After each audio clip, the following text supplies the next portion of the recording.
warahmatullahi wabarakatuh. Apa kabar Ayu? Sehat, alhamdulillah yo. Nah, perkenalkan yo, di sini nama kita Yayan Wariskin Karimah.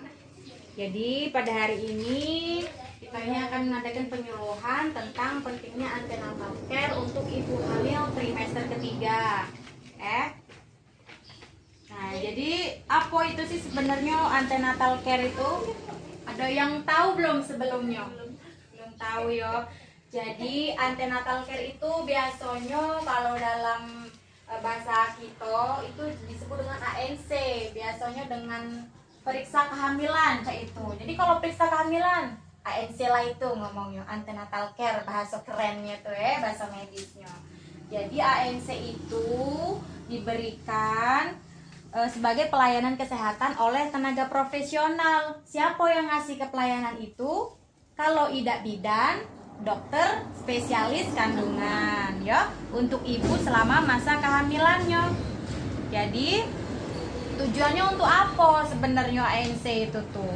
Yang pertama, menjaga agar ibu itu sehat selama kehamilannya, kemudian masa persalinan serta nifas, dan mengusahakan bayi yang akan dilahirkannya itu agar sehat dan selamat. Kemudian ANC juga bertujuan untuk memantau kemungkinan adanya resiko-resiko kehamilan. Seperti apa misalnya? Cak darah tinggi, ya dak, kelainan letak janin di dalam perut. Nah, yo. Kemudian merencanakan penata laksanaan yang optimal terhadap resiko yang terjadi tadi. Kemudian yang ketiga, menyiapkan persalinan. Yang keempat, mempersiapkan pemeliharaan bayi dan laktasi. Laktasi itu apa yuk? Laktasi itu masa menyusui. Ya, jadi kalau bahasa kerennya itu laktasi, menyusui itu.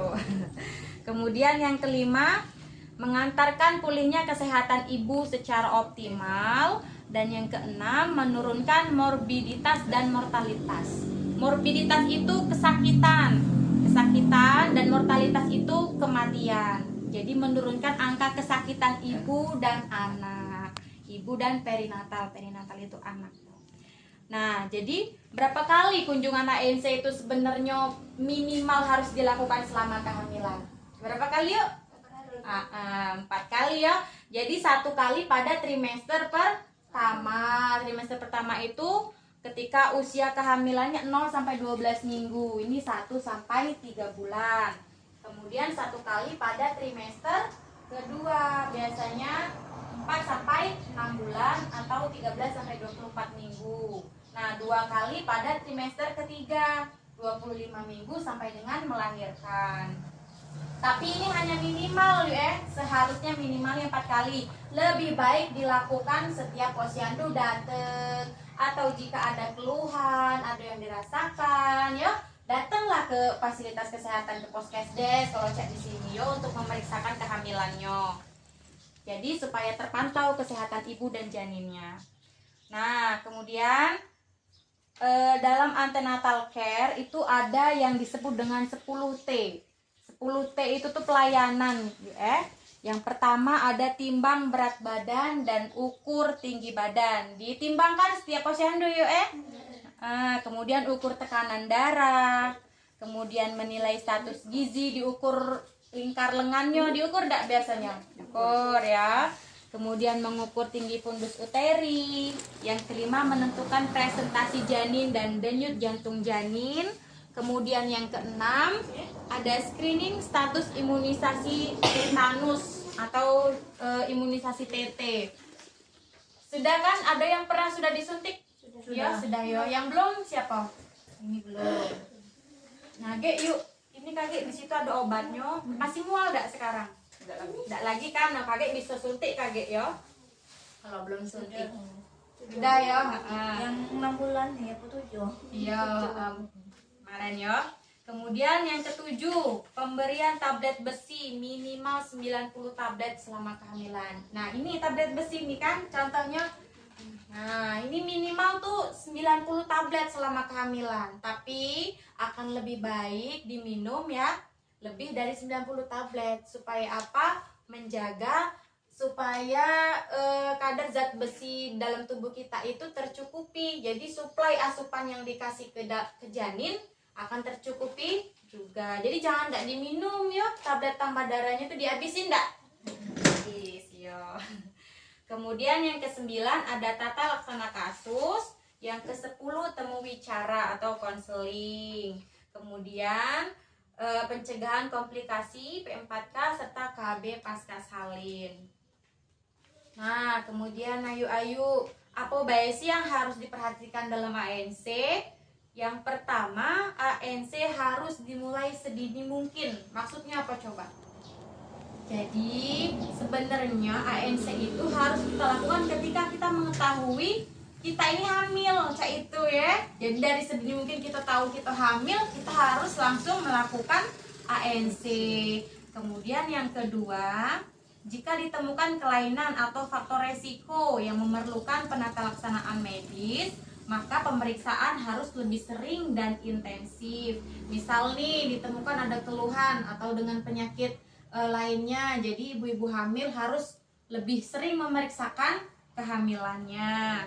Kemudian yang ketiga, yang dibutuhkan dalam ANC itu sebenarnya bukan kuantitasnya, tetapi kualitas dari kunjungan ANC tersebut. Nah, jadi ANC yang kualitas itu cak mana sih? Yang pertama, diberikan oleh petugas yang terampil. Tadi siapa yang memberikan pelayanan ANC tadi? Bidan dan ya dokter.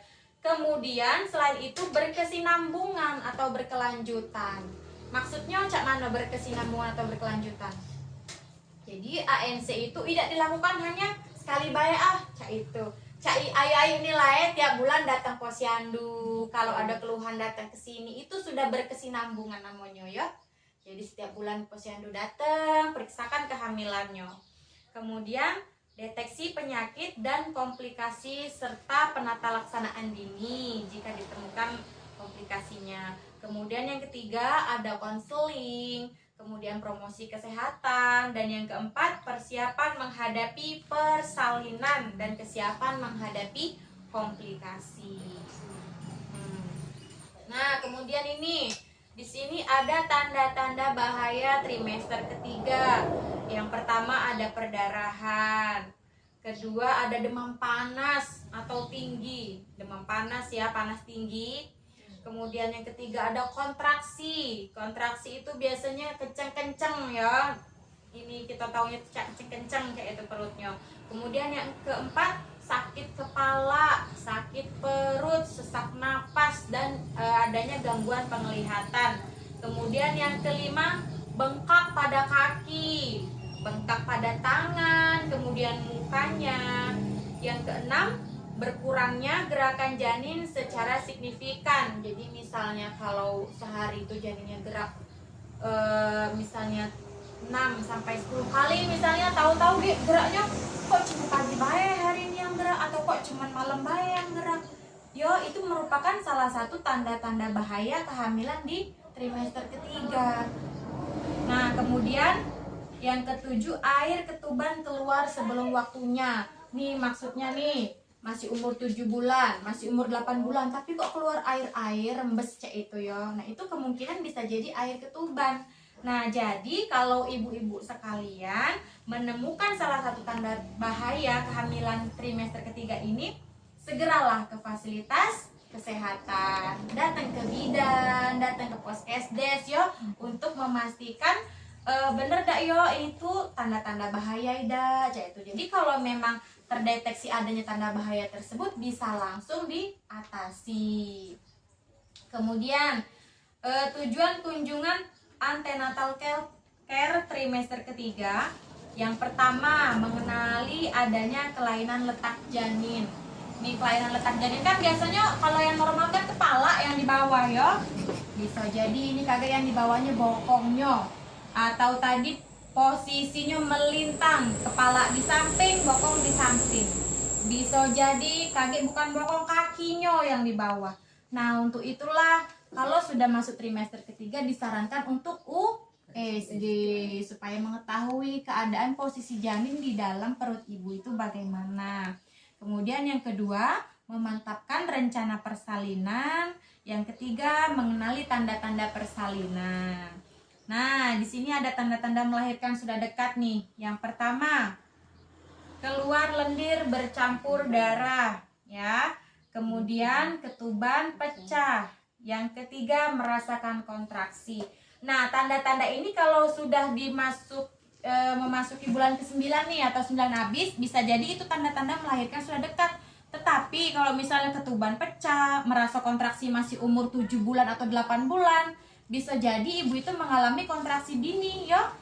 Kalau merasakan seperti itu juga, segeralah datang ke bidan atau ke fasilitas kesehatan. Bisa jadi ibunya lahir prematur kalau misalnya kontraksinya di awal ke trimester, ya, waktu umur 7 bulan atau 8 bulan. Nah, itulah tadi sekilas tentang kunjungan antenatal care. Kira-kira ada yang nak ditanyakan nih, dak? Tidak apa-apa, tanya, kita sharing-sharing, tidak apa-apa. Cak mana? Caknya tadi soalnya ada galau ya, jawabannya di dalam sini. Kita benar apa salah? Masih ngerasa kan ada yang salah, iya. Kaget kita ulangi lagi, kita kasih soal lagi. Jadi kaget ada perubahan enggak sih pengetahuan ibu tentang ANC ini sebelum dan sudah dilakukan dengan penyuluhan? Coba kira-kira ada yang nak ditanyain, enggak kita diskusikan? Ada yang kurang jelas atau kurang paham? Enggak apa-apa. Matiin aja dulu.